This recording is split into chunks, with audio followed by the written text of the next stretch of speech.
The Virginia Cable Telecommunications Association and your local cable provider presents Cable Reports.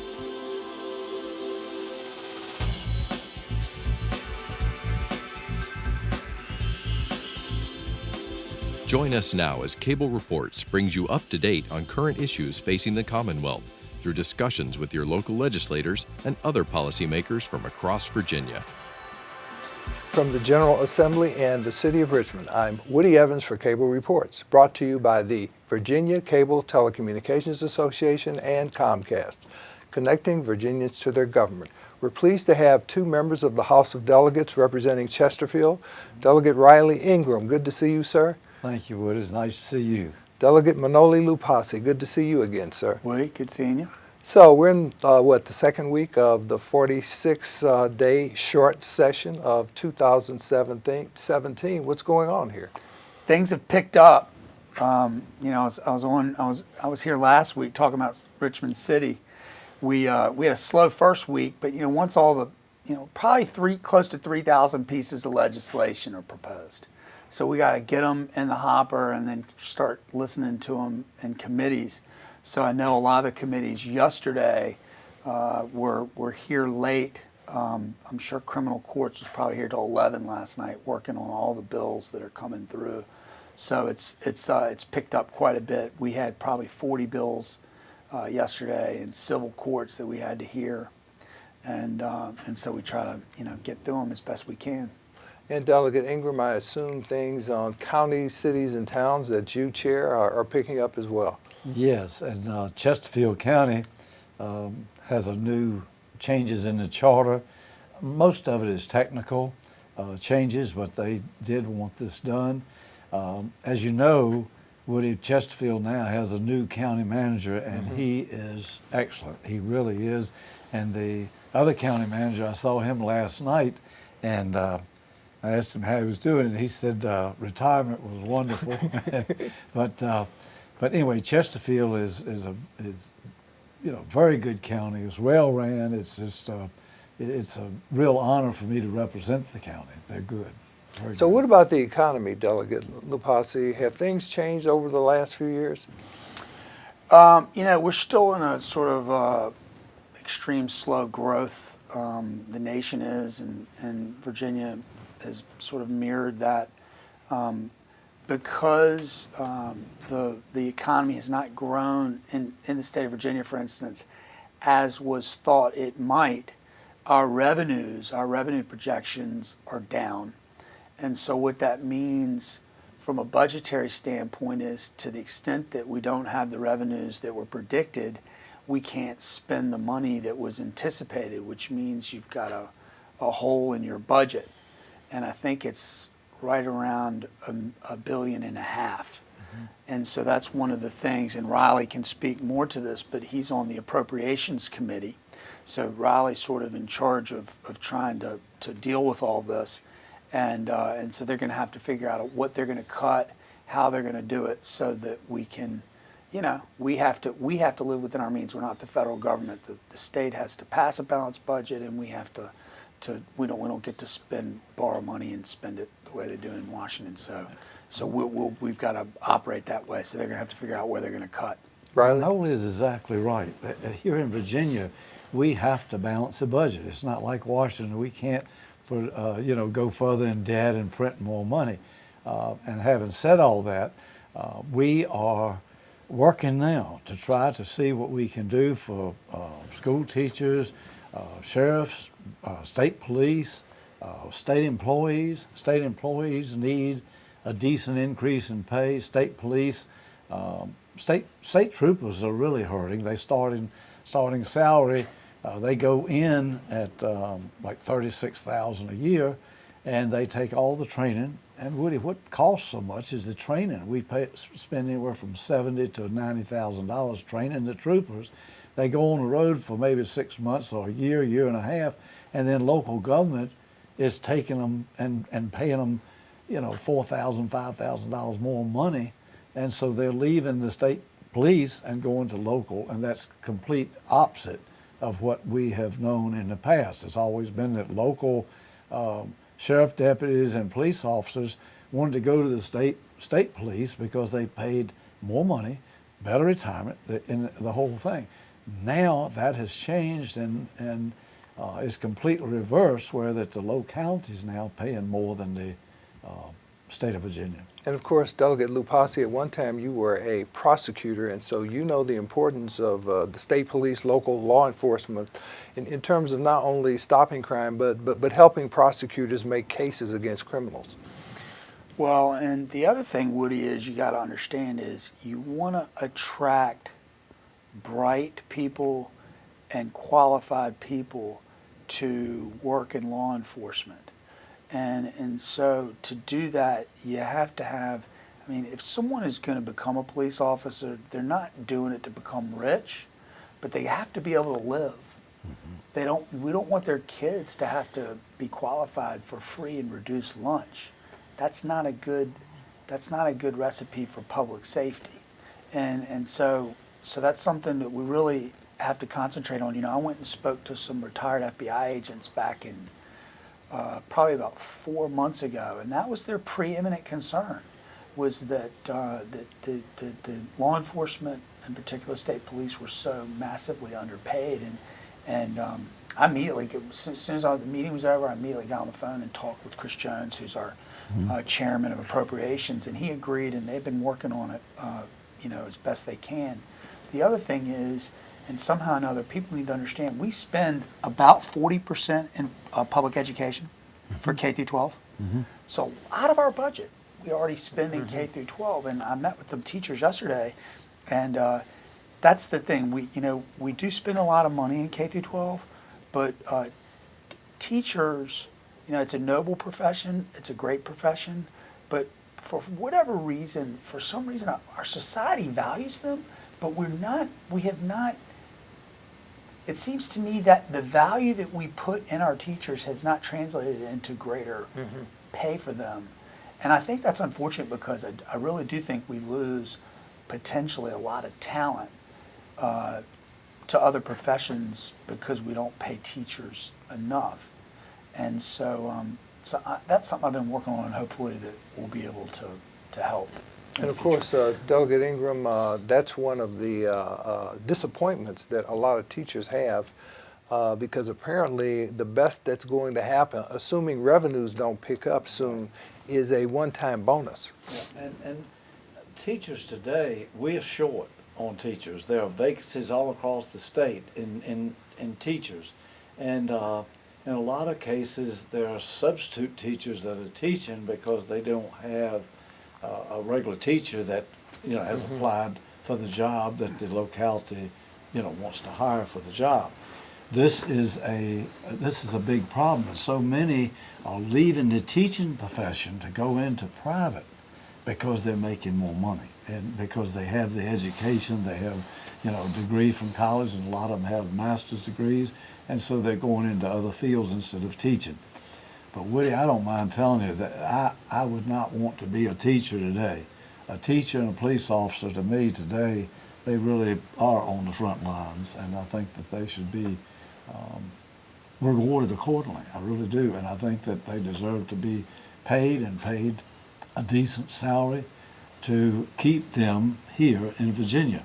I heard just yesterday that a lot of the teachers that, different that are graduating from different colleges, they go to another state because Virginia does not pay enough, and that is happening. There's no doubt about it.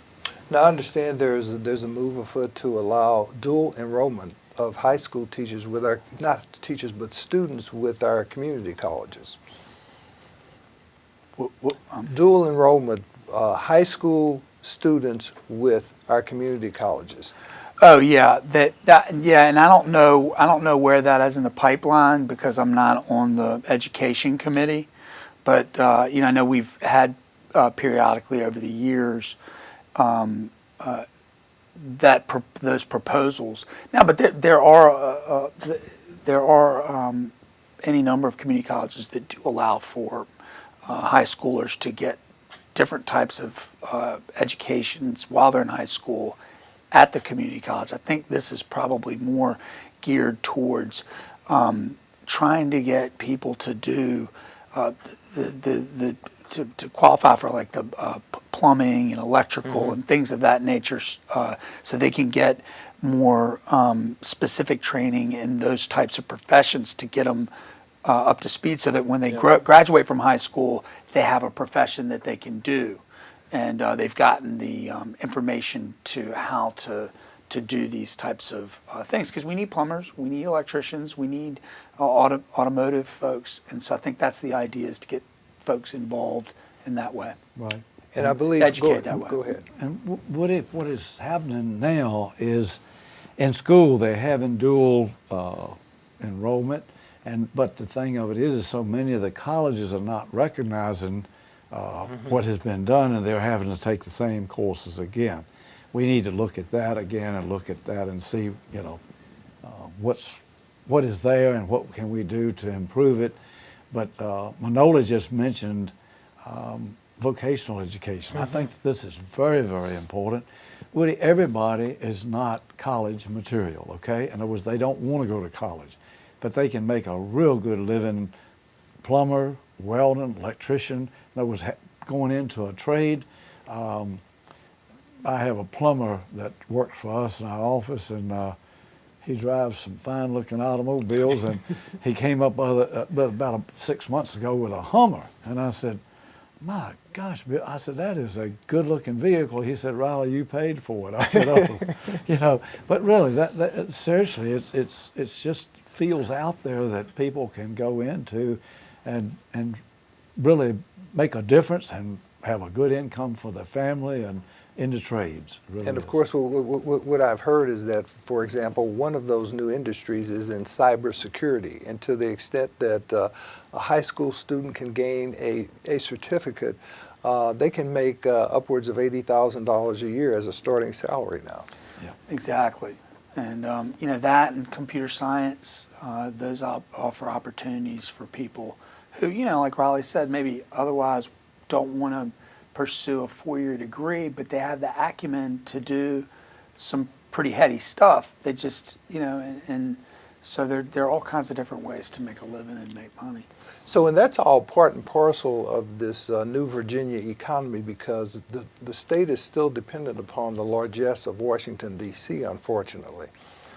Well, and that's accurate. The proximity,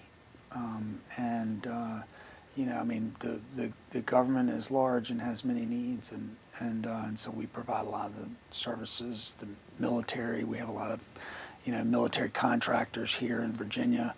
The port, we have all the port facilities here. So there's there is that. What about your service on the Courts of Justice Committee? What kind of work do you do there primarily? So I'm the chairman of the judicial selection panel. So we do appoint the judges, state judges, and so we have we've already done the reappointments. We did that the first week. So judges serve terms in Virginia. General district judges serve 6. Circuit court judges, I believe it's 8. Court of Appeals, 12, and Supreme Court, 12. So we reappointed a Court of Appeals judge. They go through. We have a process by which they go through a reappointment process where we interview them. If there are issues with performance, we discuss those. We didn't have any this year. I mean, we have, by and large, we do a pretty good job, I think, of appointing good judges. And I'm a lawyer. I travel all across the state. I'm in Southside Virginia a lot, Virginia Beach sometimes, Newport News. I go all over, New Kent, and then obviously Central Virginia. And so I go into a lot of courts. And, judges don't know who I am. They have no idea. So I sit there an hour, 2 hours, watching, seeing, and by and large, we have very good, patient judges that are knowledgeable about the law. They are respectful to the citizenry, respectful to the lawyers that have practiced before them. And my observation is we do a very good job of appointing judges. And it's one of the things that's extremely important because the administration of justice is a critical function of a civil society. And so we try to get the very best. We try to get the most qualified people to serve in these positions. We had 2 appointments here in the Richmond area.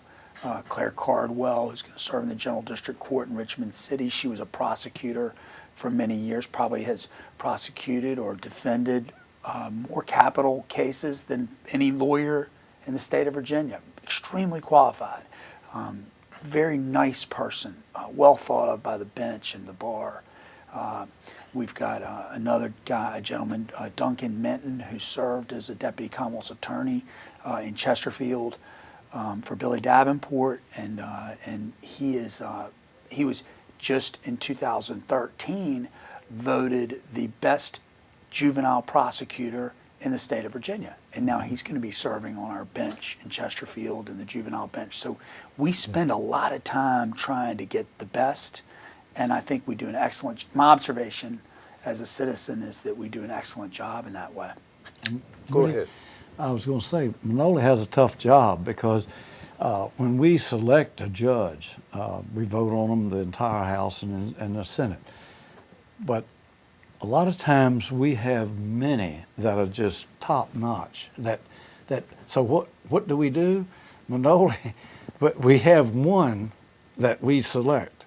Well, that person is very happy, and the people that were supporting them are happy. But then you've upset 10 or 12 more that are not happy with the selection. So it's a tough job. But I think we do. I think we do an excellent job of screening the judges and make sure that we put the right person into the job. Well, let's draw on your experience from the Appropriations Committee. I believe there was a presentation made recently by the Virginia Department of Transportation and the Port of Virginia. Yes. Talk to us a little bit about some of the things that were discussed there. Okay. The Transportation Department, I think, honestly, is doing a pretty darn good job. They really are. And the port is really up and going down in the Tidewater area, and it's making money. It is the report that we received from that gave us the figures, and the figures look very good. We are geared so that we can accept more cargo into Virginia, and you've got South Carolina, New York, Maryland, and Virginia, basically. They're your four main ports on the East Coast. And with the widening of the Panama Canal, you're going to have bigger ships coming in. And Virginia, we want to take advantage of that, and we want to dredge the channel of the Chesapeake Bay coming into Norfolk there, so into the Norfolk terminal, so that we can take care of these huge liners. But the port's in very good shape. I think we had that report the other day, and like I say, it was very good. Now, I understand that there is a set of objective criteria that is now used to determine where money is going to go within the Commonwealth in terms of transportation needs. Right, and I think that that's another thing. See, that's some more changes, Woody, that we are implementing, and I think that the Transportation Department, Manoli and I both work real well with them, and if we see something that's wrong, we try to help them to solve a problem. And you don't always win, because I understand, have a situation now where the person wants an access onto a main road, and VDOT, and I understand where they're coming from. They really don't want to do it, but I think if they put a deacceleration lane and an accelerating lane, they may be able to do it. How has Central Virginia fared in terms of funding since 2013, in your opinion?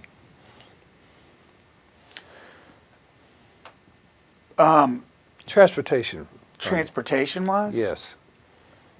Well, one of the things that we did not, or we weren't in a position to do, was which they were able to in Northern Virginia and in Tidewater, is they already had authorities in place and so they were able to get a greater amount of transportation dollars because in that plan that we came up with, they had the ability to add a little more money from the gas tax and then spend it regionally. We didn't have a regional body in place at that point that could do it. And so the appropriators at the time had come and asked me and Riley and others, do you think Richmond, the region, is ready to take on this responsibility? At the time we weren't, because we were still feuding about the RMA and the makeup of the board and all that. That since has been fixed, but because it came after we passed the law, we haven't been able to get extra transportation dollars here. You know, Woody, it kind of, when you asked me the question, it sort of, I started thinking about the rail station. The rail station we talked about Because they earlier. spent $92 million in transportation dollars to fix up that rail station. It's a big glass box, which I'm sure is beautiful. 47,000 square feet. It says they rented, I read in the paper, they've rented 1,000 square feet. So they got 46,000 more square feet to rent. And they rent it for $1 a year. So that's their anchor tenant, whoever it is. Well, I for don't $1. know, man, but it makes me so mad to think about all those tax dollars. You and I pay it. $92 million, federal and state tax dollars for that. And I'd love to see what the justification is for it. I hope, I'm praying that they rent it. But right now, it's going to take them like $192 million, 190 million years to pay off $92 million. That's assuming no interest. Right? Oh my God. And you wonder why people get mad about taxes and about, all the, the government and the growth and the spending and all the rest of it. You wonder why they get mad. That's the kind of stuff that makes you want to pull your hair out. And I don't really have much. Well, Raleigh, go ahead. Well, what I was going to tell you was, is Chesterfield, they put money in and work with VDOT, Meadowville Exchange, where Amazon and all is. Right. Chesterfield County put a bunch of money in that, so that, for industrial development, and it has worked, Woody. It really has. It's worked. Also, VDOT now is talking about widening Route 10 from 295 all the way to Route 1, which is on past Interstate 95, which is, in the mornings and in the afternoons, it is very difficult even to get through there because of all of the traffic. So, but Chesterfield, like I mentioned before, Chesterfield is a very well run place, and they have a lot of things going that other localities could take from. But Henrico and Chesterfield both are they're pretty good counties because they have the tax base spread out. They have a lot of taxes from businesses and industry coming in, and that is really a plus for Chesterfield County. Now, we talked about this earlier, but one of those taxes is a very, very old tax, the business professional occupational license tax. Yes. And I know a lot of people would like to get rid of that because most all your citizens despise the tax. I don't like it. I pay it, and I don't like it a bit. But the other coin is that somebody like the city of Hopewell, where 40-some% of the taxes for the city are paid by the industry, and those industry would love to see it go away. But what are you going to replace it with, or give the locality to replace it with, because of the places like Hopewell, that it would just devastate Hopewell. It would hurt Prince George County also. It would not hurt Chesterfield as bad, but it still would hurt a lot of places. now reforming the tax code is a monumental task. It's been talked about for a number of years, especially the tax credits, for example, determining whether we're really getting the bang for the buck out of that. That's a task, however, that would take a study before and then agreement among the leadership and the General Assembly, and hopefully having a governor who would sign such a measure. Yeah, I mean, Woody, there's like that, there's a balance in the universe. And whenever you change who the winners and the losers are, you unsettle the balance. And so Riley kind of pointed out very clearly, that, yeah, there's a lot of industry that hates the B-poll tax, but if you take it away, you got to do something else, because they're not going to not take your taxes. Someone else is going to pay. So, we did away with they did away with the car tax. You remember the years ago they did away with the car tax, but the local governments still need the revenue, so they've got to, you have to figure out a way to make up for the lost revenue. I think basically what people want has been and I've been in elective office for a long time now. I was in Richmond City Council. I've been here now this is my 10th session. People want to know that they don't mind paying taxes, but they want to make sure that the taxes are being spent in a wise way and in a good way. So Riley just brought up a great point. The industry that is created, the amount of jobs created, the amount of business that gets done out at that industrial park at Meadowville is huge. And so all you do is go out there and you see the traffic coming in and out of there. So spending for infrastructure in a place like that, where you have all this commerce going on, that's a wise and good use of tax dollars. Same thing happened when the gas tax, when we had to deal with the gas tax. I have not gotten a complaint, but people understand that as long as you're using the money to make sure that you care for the infrastructure, to move people and goods around, that's a healthy enterprise. Because when we have greater commerce and greater mobility, then that's good for everybody. So people don't necessarily hate the taxes and hate paying for it. It's the simple fact that they want to make sure that their money's being spent wisely and not wasted. Great. We'll have to leave it at that, Riley. Right. Thank you for both being here, Manoli Loupassi and Riley Ingram. Thank you. Thank you for watching Cable Reports, brought to you by the Virginia Cable Telecommunications Association and Comcast. Until next time, I'm Woody Evans.